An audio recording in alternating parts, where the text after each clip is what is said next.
Hey, quick question for you. Have you ever walked into a home that was for sale and thought, who decorated this? A time traveler from 1993? Hi, I'm Shastine, your host and real estate agent here in Southwest Washington. And today, we're going to be diving into the surprisingly powerful world of home staging and how a few small changes can lead to quicker sales, higher offers, and a whole lot less buyer cringe. So whether you're planning to sell soon or you're buying and wondering why that house with plastic plants and 12 throw pillows feels so right, well, then this video is for you, because today we're going to break down the real numbers, real stories, and real wins and fails on home staging in today's market. You might never look at your furniture the same way again, and we're going to get after it right now.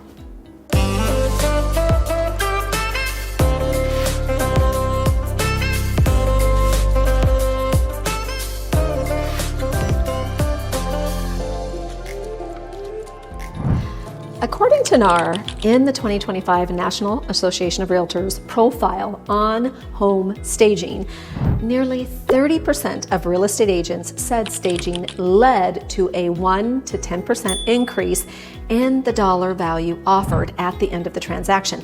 And that can mean thousands and thousands of extra dollars in your pocket. And get this, 49% of agents said staging helped homes actually sell faster.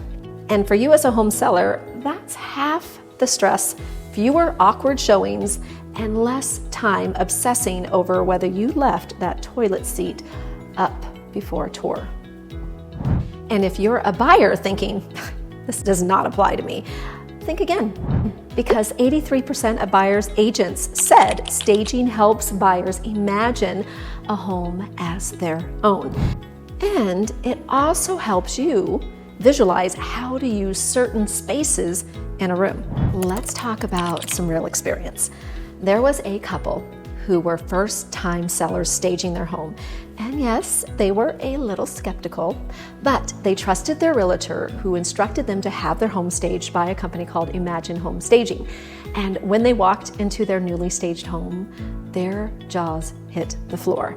Now, Lisa, who was the seller, she was able to reimagine their spaces in ways that they hadn't even considered before. Not only that, but the effect was absolutely stunning in the open market. Everyone who walked in said the same thing, which was, wow. Now, here's the best part. The local average for home sales in the area is 6 months, but they got their first offer in only 10 days, and it sold 20 days later. Not only that, the buyers loved the staging so much that they called the staging company to help them decorate their new home. Now, that would probably have been me as well. But that is the power of a well-trained eye, a great team, and some trust in the process, because it's not just about decor, it's about staging. Not every room needs to be staged, but the living room, that is staging royalty. 91% of listing agents, me included, will prioritize this. And why is that? It's because it is the first impression when people come into the home. The next step, that's going to be, of course, the primary bedroom and the kitchens. What I do want to note here, though, is that if there is also a family room or a formal dining area, we will suggest that those areas are included as well. Remember, you want to think cozy, clean, and minimalist when you do these rooms. So that means you're going to ditch the loud bedding. Usually when you go into model homes, you will see a white bedspread with a splash of color, which will normally be in the pillows or a throw blanket. And then they'll have very simple staple pieces of wall decors with a little greenery, of course. And more importantly, these things, plants. They bring life into the room, even though they may be fake. But these days, sometimes it's hard to tell. Buyers, do you know that feeling when you are scrolling on Zillow and a listing pops up that looks like it came from HGTV? But then you walk into the home and it's more like grandma's storage room? Yeah, sellers, 58% of buyers are disappointed when homes don't match the photos, and that's why staging matters, online and in person. And another tip, you want items in your home to actually blend.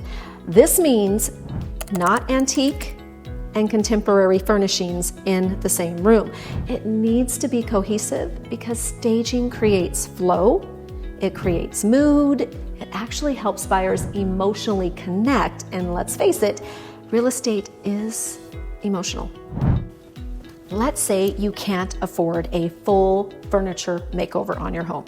There is a such thing called virtual staging to the rescue. In fact, 43% of buyer's agents say it's an effective tool and is great for vacant homes, which usually is the case for out-of-state sellers. Now, I do want to mention here, though, about not going overboard when it comes to virtual staging, because you are trying to place furniture in a rendering of your home, and sometimes you can misjudge that size of that lovely sectional couch in your 900 square foot condo, and that will definitely be a red flag when people are viewing your home online.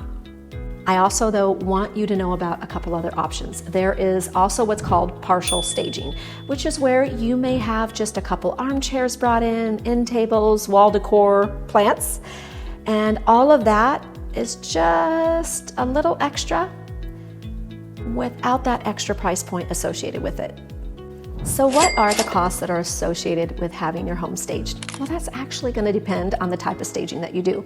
The do-it-yourself staging, that may cost around $500 because you still may need to go out and get a few things for your home to bring that color in, to maybe switch out a few pieces in your home. So we'll just say around $500 if you were to do it yourself. Now, if you're looking at a pro staging company, that's going to be anywhere from $2,300 all the way up to, well, sometimes over $6,000. And that's going to be really dependent on whether you're doing a partial stage or a full stage, the size of the home, and the number of rooms that you're having staged. Now, another thing I do want you to know is that you may pay that money and think you're good, but you're not, because the staging is only good for the first 45 days, and that includes their setup and their takeout. And so unless there is a special promotion, that's going to be removed. And if you want it to stay longer, well, that's going to cost you. Sometimes for a partial stage, that may be $19 a day. If it's a full stage, well, it may be a lot more per day. Now, you may be asking, well, who's going to pay for this? Well, that is going to absolutely depend on the real estate agent that you hire. There are many instances where I know I will pay for staging or part of the staging as part of my services, but not all listing agents will do that. So it's always good to interview a couple agents to see what kind of services they include in their marketing package. Because believe me, there is a huge difference, and marketing absolutely matters. When it comes to staging, here is what the statistics say. The potential gain can actually be anywhere between $5,000 to over $20,000, not to mention less days on market. And so you have to actually consider it like investing in a makeover that will pay you back. So whether you're getting ready to sell or you're a buyer wondering why that last home gave you the ugh, it might actually be the staging or the lack of it. So let's remember this. Stage smart, know who your buyers are, sellers, and don't leave the 3-foot ceramic rooster on the kitchen island. I hope you guys have found this video helpful, and if you have ever maybe come into a home and you've been blown away by the staging or completely thrown off, well, put those comments down below because I want to hear your stories. So also you might want to, hit the like button, subscribe button, so that bell will notify you every single time that I list a video. Thank you so much for watching. And until next time, I hope that you have a great home buying and selling day.